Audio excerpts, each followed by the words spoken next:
কম টাকায় যদি স্মার্টফোন কিস্তি সুবিধায় নিতে চান তাহলে অবশ্যই আমার পুরো ভিডিও দেখতে হবে এবং আমি কি বলি এটা জেনে বুঝে তারপরে আমাদের প্রতিষ্ঠানে আসবেন কিস্তিতে স্মার্টফোন নিতে।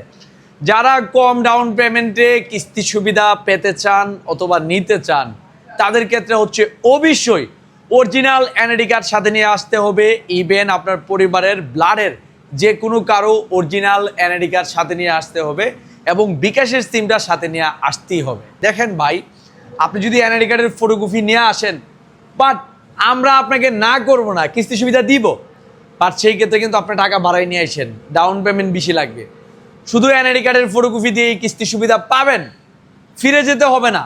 আর যদি আপনি অরিজিনাল এনআইডি কার্ড, পরিবারের আরেকটা এনআইডি কার্ড অরিজিনাল নিয়ে আসেন আর বিকাশের সিমটা সাথে নিয়ে আসেন, সেই ক্ষেত্রে স্মার্টফোন নিতে হয় আপনার অল্প টাকা দিয়েই কিন্তু আপনি স্মার্টফোন নিতে পারবেন। আর তা না হলে আপনাকে বেশি ডাউন পেমেন্ট দিতে হবে, স্মার্টফোন নিতে পারবেন। আমাদের এখানে নিতে পারবেন না এরকম কোনো শব্দই নাই, 100% স্মার্টফোন নিতে পারবেন ভাইজান। তো যারা অল্প টাকায় কিস্তি সুবিধা পেতে চান দয়া করে এই ডকুমেন্টগুলি নিয়ে আসেন। আশা করি সবাই বুঝতে পারছেন। ধন্যবাদ, ভালো থাকবেন।